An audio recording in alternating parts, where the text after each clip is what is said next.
Hi everyone. Welcome to this presentation on the Heine-Borel theorem and the concept of compactness. Over the next few minutes I'll walk you through the historical background, the theorem's significance, the proof itself, and an example. The Heine-Borel theorem is named after Edward Heine and Emil Borel. There were two mathematicians in the late 1800s who helped develop the idea of compactness. Their work gave us a way to understand how sets behave in n-dimensional real space. This theorem is still used today in real analysis and topology. This theorem is really useful because it helps us know when a function will actually reach its highest or lowest value. It also helps us understand how sequences behave and whether they'll settle down to a limit. It's a key part of proving other theorems too, like the extreme value theorem and the Bolzano-Weierstrass theorem.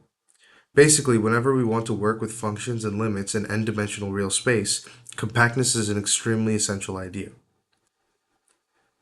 The theorem says that a subset of R to the n is compact if and only if it's closed and bounded.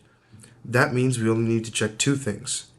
First, that the set contains all of its limit points, which means that it's closed, and second, that it fits inside some ball of finite size, which means that it's bounded.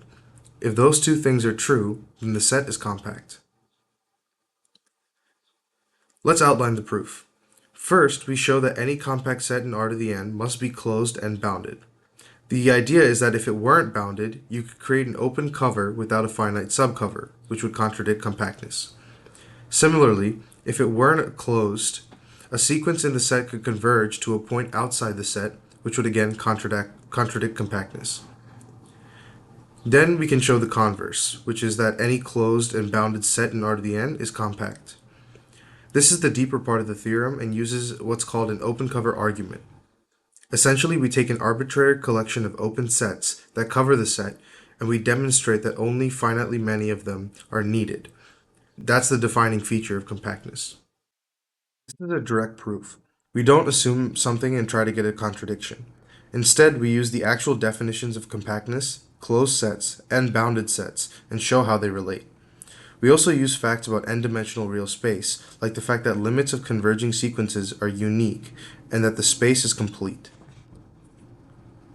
Let's walk through a visual example to see what compactness really looks like. We're going to look at the interval from 0 to 1, which is our green line down here. This is our set, and we want to check if it's compact. To do that, we'll create something called an open cover. That just means we're going to take a bunch of open intervals like arcs and use them to cover the whole set. Here's the first one from -1 to 0.6. Here's the second one from 0.5 to 1.1, and as you can see there's some overlap there. And here's the third one from 0.8 to 2. Together, all three of these arcs cover the whole interval from 0 to 1, which is our open cover. But here's the important part, we don't actually need all three of them. If I take just the first two, the red and the blue one, they still cover the entire set from 0 to 1. And because we can do that with just a finite number of the intervals, this is called a finite subcover. Now let's look at a new example, the interval from 2 to 5. This is the set we're going to test for compactness.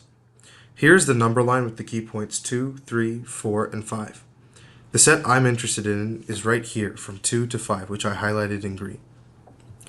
Now, the Heine-Borel theorem says that a subset of n-dimensional real space is compact if and only if it's both closed and bounded.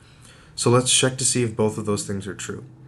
Firstly, we need to check if the set is closed. Yes, because it includes both endpoints 2 and 5. That means that any sequence inside this set that converges will land on a point that is still in the set. Next, we have to check if the set is bounded. Yes again. The entire interval from 2 to 5 fits inside of a ball with a radius of 1.5, which is centered at 3.5. Everything in the set stays within that ball, so it's bounded. Since the set is both closed and bounded, the Heine-Borel theorem tells us that it's compact. That means that if I were to take a bunch of open intervals that cover this set, which we call an open cover, I could always find a finite number of them and still do the job. I won't draw the full open cover here, but just know that this compactness result guarantees that no matter how hard I try to cover the set, I can always do it with a finite number of open sets. So that's why the interval from 2 to 5 is compact. And here are my references. Thank you for listening.